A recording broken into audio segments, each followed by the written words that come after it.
प्रहार जनशक्ती पक्ष हा शिवसेनेमध्ये विलीन होण्याचा उद्या निर्णय घेतला जाणार आहे। बच्चू कडू उद्या सकाळी 11 वाजता हा निर्णय जाहीर करतील। बच्चू कडू यांची एबीपी माझाला माहिती। पक्ष विलीनीकरणाच्या बदल्यामध्ये कडूंना विधान परिषदेची ऑफर। प्रहार संघटना शिवसेनेमध्ये विलीन करण्याबाबत बच्चू कडू यांची शिवसेनेच्या नेत्यांसोबत चर्चा झाल्याची माहिती सूत्रांनी दिली आहे। बच्चू कडू शिवसेनेच्या आणखी काही नेत्यांसोबत चर्चा करतील, तर दुसरीकडे कडूंना विधान परिषदेची उमेदवारी देण्यासाठी काही नेत्यांचा विरोध असल्याची देखील माहिती आहे। बच्चू कडू यांची प्रहार संघटना शिवसेनेमध्ये विलीन होण्याची शक्यता।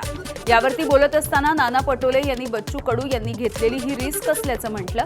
बच्चू कडू योग्य निर्णय घेतील असा विश्वासही त्यांनी व्यक्त केला आहे। विधान परिषदेसाठी 30 एप्रिलला भाजपची यादी जाहीर होणार आहे। मुंबई वगळता राज्यामधल्या 5 विभागांमधून संधी दिली जाईल।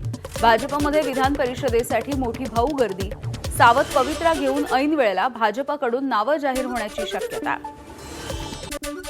काँग्रेसचे प्रदेशाध्यक्ष हर्षवर्धन सपकाळ यांनी उद्धव ठाकरे यांची भेट घेऊन विधान परिषदेची जागा लढवण्याची विनंती केली। खासदार संजय राऊतांची माहिती। उद्धव ठाकरे विधिमंडळामध्ये गेले तर महाविकास आघाडीची ताकद वाढेल। आता उद्धव ठाकरे निर्णय घेतील असंही संजय राऊत यांचं विधान। विधान परिषदेमध्ये जनतेचा आवाज न उठवणाऱ्यांना पुन्हा एकदा निवडणूक लढण्याचा अधिकार आहे का? भाजपचे मुख्य प्रवक्ते नवनाथ बन यांची उद्धव ठाकरेंवर टीका। उद्धव ठाकरे यांनी आपल्या कामगिरीचा आढावा घ्यावा आणि नंतरच निर्णय घ्यावा असाही सल्ला। 1 मे पासून ऑटो आणि टॅक्सी चालकांना मराठी भाषा सक्तीचा निर्णय घेण्यात आला। मात्र निर्णय मागे घेतल्यास संबंधित मंत्र्याचा राजीनामा घ्यावा, खासदार संजय राऊतांची मागणी। मराठीच्या मुद्द्यावरती आव्हान म्हणजे सरकारला आव्हान असल्याचं देखील संजय राऊत यांचं मत। महाराष्ट्रामध्ये मराठी भाषा शिकणं गरजेचं, प्रत्येकानं मराठी भाषेचा आदर करावा, भाजपचे मुख्य प्रवक्ते नवनाथ बन यांचं विधान। मराठीच्या नावाखाली धमकावणं, मारहाण करणं, दहशत निर्माण करणं हे सहन केलं जाणार नाही। भाषा हे संवादाचं माध्यम आहे, संघर्षाचं नाही, असंही बन यांचं मत। अमरावतीमध्ये मंत्री नितेश राणे यांची परतवाड्यामध्ये होणारी जी सभा आहे त्याला परवानगी नाही।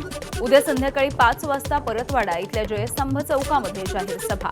अचलपूरचे भाजपचे आमदार प्रवीण तायडे यांची एबीपी माझाला माहिती। 1 मे महाराष्ट्र दिनी उपमुख्यमंत्री सुनेत्रा पवार ध्वजारोहणाच्या सोहळ्यासाठी बीडला उपस्थित राहतील। सुनेत्रा पवार पुण्यासह बीड जिल्ह्याच्या पालकमंत्री। विधानसभा निवडणुकीमुळे पुणे जिल्ह्यामध्ये आचारसंहिता असल्यामुळे सुनेत्रा पवार बीडमध्ये ध्वजारोहण करणार आहेत।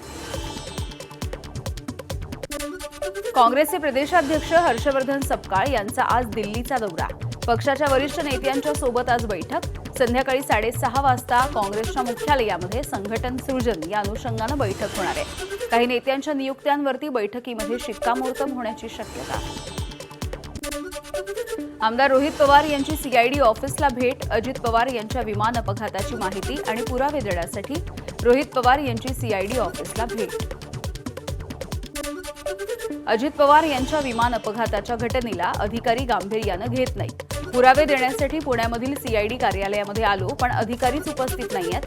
कर्नाटकमधील एफआयआरचा तपास करणार नाही तर चौकशी करणार असल्याचं सीआयडीने सांगितल्याचा रोहित पवार यांचा दावा।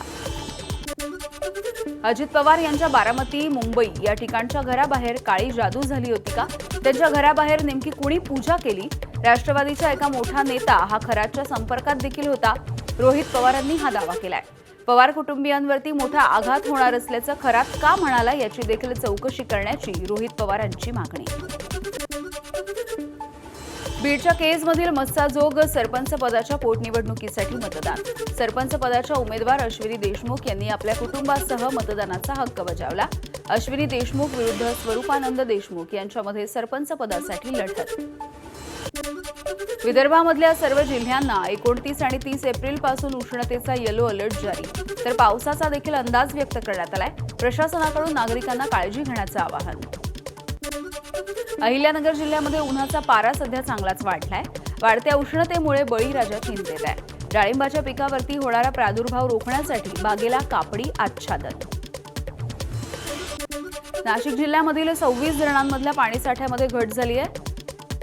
उपयुक्त पाणीसाठा 41% 31 ऑगस्टपर्यंत पाणीसाठा पुरवण्याचं प्रशासनाच्या समोर आव्हान आहे। जिल्हाभरामधील अनेक गावं आणि वाड्यांना टँकरच्या माध्यमातून पाणी पुरवठा. हिंगोलीमध्ये विद्युत रोहित्राला कूलरचा गारवा. वीज पुरवठा सुरळीत ठेवण्यासाठी महावितरणचा प्रयत्न. विजेची मागणी वाढल्यामुळे अनेक वेळेला विद्युत रोहित्र गरम होऊन विद्युत पुरवठा खंडित होतोय. गोंदियामधल्या गौशाळेमध्ये उष्णतेपासून बचाव करण्यासाठी गोमातेची काळजी. वाढत्या उन्हापासून बचावासाठी गोठ्यामध्ये पंखे आणि थंड पाण्याची अंघोळ. अजित पवार यांच्या विमान अपघाताला आज 3 महिने पूर्ण झाले. अजित पवार यांच्या स्मृतीस्थळी त्यांचे पुतणे युगेंद्र पवार हे नतमस्तक झाले. तर विद्या प्रतिष्ठानमध्ये हातामध्ये खराटा घेऊन साफसफाई आणि त्यांनी कचरा देखील गोळा केला आहे. मुंबईमध्ये धोकादायक झाडांवरती कारवाई. 8,000 आस्थापनांना नोटीस. पावसाळ्यापूर्वी धोकादायक झाडांच्या फांद्यांची छाटणी न केल्यास खासगी आणि शासकीय अशा मिळून तब्बल 7,978 आस्थापनांना नोटिसा. नागपूरमधल्या लंडन स्ट्रीट या प्रकल्पासाठी 138 झाडांची कत्तल केली जाणार आहे. 22 हेरिटेज वृक्षांचा समावेश आहे. झाडं वाचवण्यासाठी नागपूरकरांचं चिपको आंदोलन. झाडं तोडू नयेत यासाठी नागपूरकर रस्त्यावर. विकासाच्या नावाखाली झाडांची कत्तल करू नका, नागपूरकर आक्रमक. साताऱ्यामधल्या कास तलाव परिसरामध्ये अज्ञातांकडून मोठ्या प्रमाणावरती बेकायदेशीरपणे वृक्षतोड होतीये. तर सातारा नगरपालिकेला या वृक्षतोडीची माहितीच नाहीये. वृक्षप्रेमींनी कारवाईची मागणी केली आहे. कोकणामधील आंबा बागायतदारांना हेक्टरी 22,000 रुपयांची नुकसान भरपाई. निर्णयाच्या अंमलबजावणीसाठी कृषी विभागाकडून सर्वेक्षण. शेतकऱ्यांच्या आंबा बागेमध्ये जाऊन सर्वेक्षण सुरू आहे. 15 मे पर्यंत सर्वेक्षण पूर्ण करण्याच्या सूचना. अहिल्यानगरच्या जिल्हा रुग्णालय आणि महाविद्यालयाला पुण्यश्लोक अहिल्यादेवी होळकर यांचं नाव. 100 विद्यार्थी क्षमता असलेलं वैद्यकीय महाविद्यालय यंदाच्या शैक्षणिक वर्षापासून सुरू होणार आहे. सोलापूरमध्ये मुख्यमंत्र्यांच्या कार्यक्रमाच्या दरम्यान निदर्शनं करण्याचा काँग्रेसच्या कार्यकर्त्यांचा प्रयत्न. पोलिसांनी या कार्यकर्त्यांना रस्त्यामध्ये चढवलं. धीरेंद्र शास्त्री यांनी केलेल्या वक्तव्यामुळे काँग्रेस आक्रमक. गोंदिया जिल्ह्यामध्ये 1 मे पासून प्रत्यक्ष मक्याच्या खरेदीला सुरुवात होणार आहे. जिल्हा पणन अधिकारी विवेक इंगळे यांची माहिती. मका उत्पादन शेतकऱ्यांना मोठा दिलासा. गोंदियाच्या देवरीमध्ये सेवानिवृत्त प्राचार्याकडून 15 वर्षाच्या मुलीचा विनयभंग. आरोपीच्या विरोधात पॉक्सोच्या अंतर्गत देवरी पोलिसांमध्ये गुन्हा दाखल. सेवानिवृत्त प्राचार्याच्या घरी भाड्याने वसतिगृह असून 15 वर्षीय मुलीसोबत त्याने असभ्य कृत्य केलंय.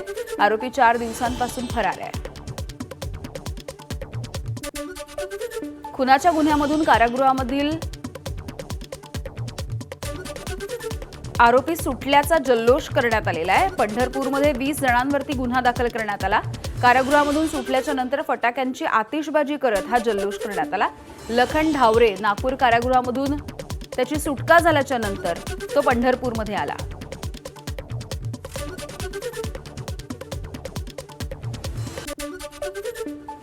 अमरावतीमध्ये वरुड मोर्शी या महामार्गावरती भीषण अपघात झालेला आहे. लग्न समारंभासाठी जात असताना वाहनाने झाडाला जोरदार धडक दिली आहे. एकाच कुटुंबामधल्या 3 जणांचा दुर्दैवी मृत्यू झाला तर 1 जण जखमी आहे.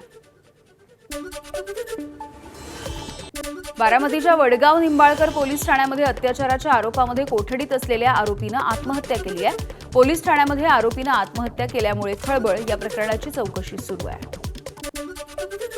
मुंबईच्या विलेपार्ले इथल्या कुपर रुग्णालयामध्ये उपचाराच्या दरम्यान 2 रुग्णांचा मृत्यू झाला. मृतांच्या नातेवाईकांचे रुग्णालय प्रशासनावरती गंभीर आरोप. मात्र रुग्णालयानं हे सगळे आरोप फेटाळले. बीडचे खासदार बजरंग सोनवणे यांच्या गाडीला दुचाकीनं मागून धडक दिली आहे. या अपघातामध्ये दुचाकीस्वार किरकोळ जखमी झाला. सोनवणे यांच्या गाडीचं देखील नुकसान झालंय. मुंबई ते अलिबाग रोरो सेवा आज बंद. बोटीचा रॅम्प नादुरुस्त झाल्यामुळे अलिबाग करता आजची फेरी रद्द. रॅम्प दुरुस्तीचे प्रयत्न करण्यात आले मात्र रॅम्प दुरुस्त होऊ न शकल्यामुळे ही फेरी रद्द झाली आहे. नागपूरचा प्रसिद्ध डॉली चायवाला सुनील पाटील यानं धीरेंद्र शास्त्रींची भेट घेतली आहे. रेशीमबाग मैदानावरती भेट झाली आहे. धीरेंद्र शास्त्री यांनी सुनील पाटील याचा सत्कार केला. चंद्रपूरच्या ब्रह्मपुरी शहरामधील ख्रिस्तानंद हॉस्पिटलची नोंदणी रद्द. जिल्हा प्रशासनाने ऑपरेशन थिएटर सील केलेलं आहे. मोतीबिंदू शस्त्रक्रियेच्या नंतर 3 रुग्णांना जंतू संसर्ग होऊन त्यांची दृष्टी गेल्याची तक्रार आहे. यानंतर जिल्हा शल्य चिकित्सकांनी ही कारवाई केली. चंद्रपूरच्या वरोरा तालुक्यामध्ये निलजई माढेळी या मार्गावरती हाताने नव्याने तयार झालेला रस्ता उखडला जातोय। या बांधकामावरती सध्या प्रश्नचिन्ह निर्माण झालंय। मुख्यमंत्री ग्रामसडक योजनेच्या अंतर्गत तयार केलाय 14 किलोमीटरचा रस्ता।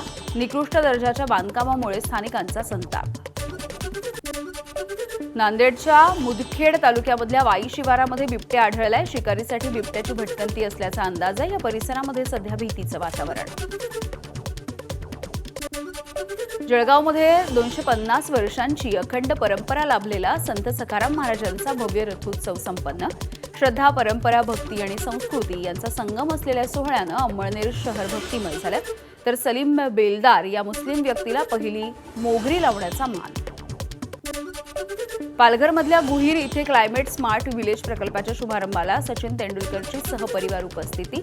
तर चौथीमध्ये शिकणाऱ्या रिद्धी या आदिवासी मुलीचं भाषण ऐकून सचिन तेंडुलकर भारावला। राजा शिवाजी चित्रपटाच्या प्रदर्शनाच्या आधी अभिनेता रितेश देशमुख याने विकी कौशलची भेट घेतली आहे। छत्रपतींच्या जीवनाबद्दल आणि चित्रपटाच्या चित्रीकरणाविषयी रितेश आणि विकी या दोघांमध्ये संवाद झाला। नवी दिल्ली इथल्या कस्तुरबा गांधी मार्ग इथल्या महाराष्ट्र सदनामध्ये 1 आणि 2 मे रोजी कोकण हापूस आंबा महोत्सवाचं आयोजन। महाराष्ट्रामधील दर्जेदार हापूस राजधानीमधल्या नागरिकांना उपलब्ध करून देणं आणि कृषी अर्थव्यवस्थेला चालना देण्याचा उद्देश। दाऊदचा साथीदार सलीम डोला याच्या मुसक्या आवळून त्याला दिल्लीमध्ये आणण्यात आले। तुर्कस्तानामधल्या इस्तंबूल इथे अटकेच्या नंतर भारतामध्ये प्रत्यार्पण। पुढील चौकशीसाठी मुंबई पोलिसांच्या ताब्यात देण्याची शक्यता। विराट कोहलीनं ऑटोग्राफ दिला नाही म्हणून आरसीबीच्या चाहता असलेल्या चिमुकल्यानं बॅट फेकून दिली आहे। दिल्लीमधल्या हॉटेलमध्ये चेक इनसाठी लॉबीमधून विराट जात होता। सीज फायर असताना देखील इस्रायलचे दक्षिण लेबनॉनवरती हल्ले। इस्रायलचे लेबनॉनवरचे हिजबुल्लावरती एअर स्ट्राईक। शहरामधल्या अनेक ठिकाणांवरती आयडीएफनं एअर स्ट्राईक करण्यात आलेला आहे। हॉर्मुझमधल्या तणावामुळे कच्च्या तेलाच्या किमतीमध्ये पुन्हा एकदा वाढ झाली आहे। आठवडाभरामध्ये कच्च्या तेलाच्या किमती या 15% वाढल्या। कच्चं तेल हे प्रति बॅरल $98 वरून $108 वर गेलंय। तणाव कायम राहिला तर कच्चं तेल अजून महागेल। संयुक्त राष्ट्रांच्या महासचिवांनी वाढत्या अणुशस्त्रांवरती चिंता व्यक्त केली आहे। सर्व देशांनी मिळून अणुशस्त्र रोखण्यावरती विचार करण्याची गरज असल्याचं युएनचे महासचिव गुटेरेस यांचं मत। अणुशस्त्रानं युद्ध जिंकलं जाऊ शकत नसल्याचं मत देखील त्यांनी व्यक्त केलं आहे। इराणसोबत काम करणाऱ्या हवाई कंपन्यांना अमेरिकेचा इशारा। इराण एअरलाइन्सच्या सोबत व्यवहार न करण्याचे अमेरिकेचे इतर विमान कंपन्यांना आदेश। व्यवहार केल्यास प्रतिबंध लावण्याचा देखील इशारा। आणि इराणच्या सैन्याच्या समर्थनार्थ तेहरानमध्ये प्रदर्शनं। हजारो लोक या आंदोलनामध्ये सहभागी झाले। गेल्या 58 दिवसांपासून हे आंदोलन सुरू आहे। अमेरिका आणि इस्रायलच्या विरोधात इराणची जनता सध्या रस्त्यावर आली।